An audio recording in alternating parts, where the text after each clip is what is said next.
آپ کو اللہ کی طرف سے کشادگی اور فراخی کی امید تھی، جبکہ قریش کی طرف سے شر اور گرفت کا ڈر بھی تھا، اس لیے آپ نے احتیاط فرمائی۔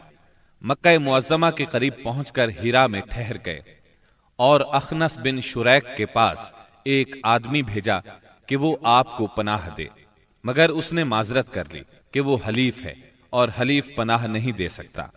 پھر آپ نے سہیل بن عمرو کے پاس یہی پیغام بھیجا، مگر اس نے بھی یہ کہہ کر معذرت کر لی کہ اس کا تعلق بنی عامر سے ہے اور ان کی پناہ بنو کعب پر لاگو نہیں ہوتی۔ اب آپ نے مطعم بن عدی کو پیغام بھیجا۔ مطعم کا دادا نوفل بن عبد مناف نبی اکرم صلی اللہ علیہ وسلم کے جد اعلیٰ ہاشم بن عبد مناف کا بھائی تھا، اور عبد مناف قبیلہ قریش کی سب سے معزز شاخ تھی۔ چنانچہ مطعم نے جواب میں ہاں کر دی اور خود اپنے بیٹوں کے ساتھ ہتھیار بند ہو گیا اور آپ کو بلوا بھیجا۔ آپ تشریف لائے، مسجد حرام میں داخل ہوئے، پہلے خانہ کعبہ کا طواف کیا، پھر 2 رکعت نماز ادا کی، اس کے بعد گھر تشریف لے گئے۔ اس دوران میں مطعم بن عدی اور اس کی اولاد نے مسلح حالت میں آپ کو اپنے گھیرے میں لیے رکھا، اور مطعم نے قریش میں اعلان کیا کہ اس نے محمد صلی اللہ علیہ وسلم کو پناہ دے رکھی ہے۔ قریش نے اس کی اس پناہ کو منظور کیا۔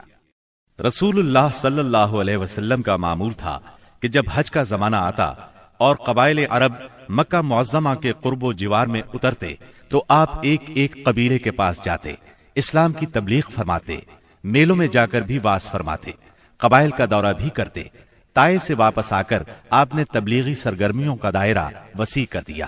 آپ مختلف قبائل کے محلوں میں جاتے یا مکہ سے باہر چلے جاتے، اور کہیں نہ جا پاتے تو راستوں میں کھڑے ہو جاتے، جو مسافر بھی مل جاتا اسے اللہ کا پیغام سناتے۔ آپ کی تبلیغی کوششوں سے جہاں عام آدمیوں نے اسلام قبول کیا، وہاں اثر و رسوخ رکھنے والے خواص نے بھی اس نعمت کو حاصل کیا۔ ان میں سے چند نام یہ ہیں: سوید بن صامت رضی اللہ عنہ، یہ انصار مدینہ کے قبیلہ خزرج سے تعلق رکھتے تھے، شاعری اور جنگ میں نمایاں تھے، امثال لقمان کے حافظ تھے، یعنی سابقہ آسمانی صحیفے کے حافظ تھے۔ یہ جب مدینہ منورہ واپس پہنچے تو جنگ بؤاس چھڑ گئی اور اسی میں قتل کر دیے گئے۔ یہ مدینے کے پہلے نوجوان تھے جو آپ کی دعوت سے متاثر ہوئے۔ ایاس بن معاذ رضی اللہ عنہ، مدینہ منورہ کے مشہور قبائل اوس اور خزرج کے خونریز مارکوں میں قبیلہ اوس کو شکست ہوئی، اور اوس کے معزز لوگ قریش مکہ کے پاس گئے کہ خزرج کے مقابلے میں انہیں اپنا حلیف بنا لیں۔ ایاس بن معاذ اس وفد کے رکن تھے۔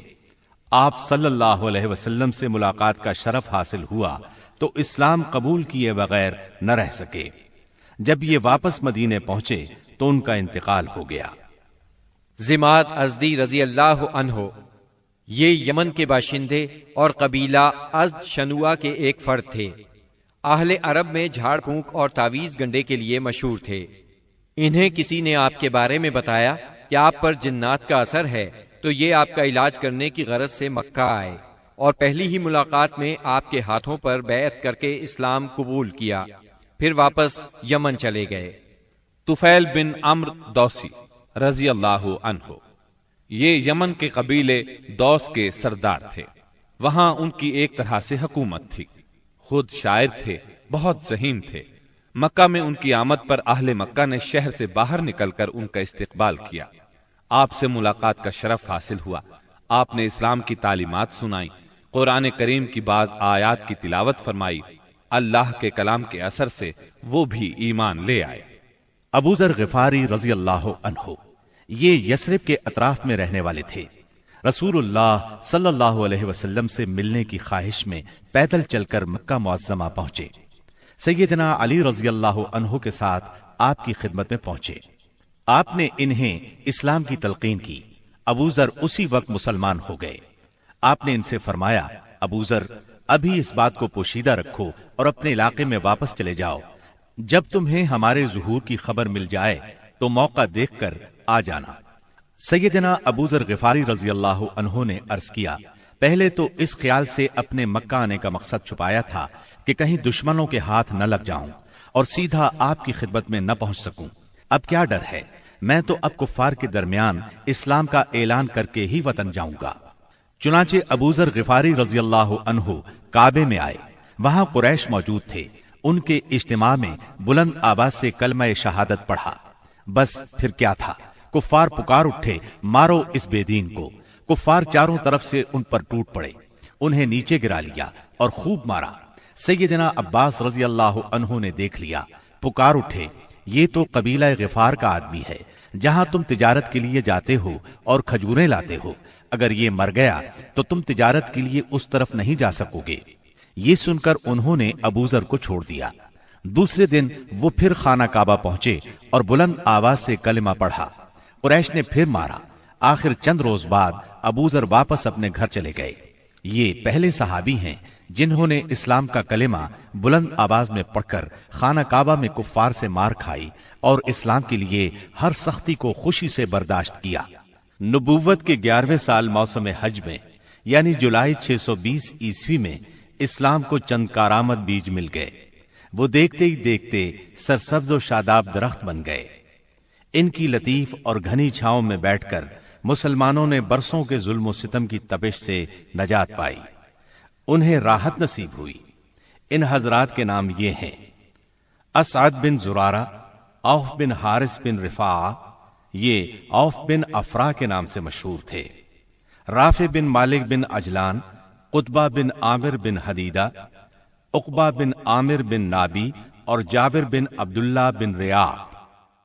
یہ لوگ 11 نبوت میں حج کے لیے آنے والوں کے ہمراہ آئے تھے۔ چنانچہ یہ لوگ مینا کی گھاٹی میں رات کے وقت باتیں کر رہے تھے کہ رسول اللہ صلی اللہ علیہ وسلم کا گزر اس طرف سے ہوا۔ آپ نے آواز سنی تو ان کا رخ کیا، ان کے نزدیک پہنچ کر فرمایا، آپ کون لوگ ہیں؟ وہ بولے، ہم قبیلہ خزرج کا ایک گروہ ہیں۔ آپ نے فرمایا، یعنی یہود کے حلیف؟ وہ بولے، ہاں، آپ ٹھیک سمجھے۔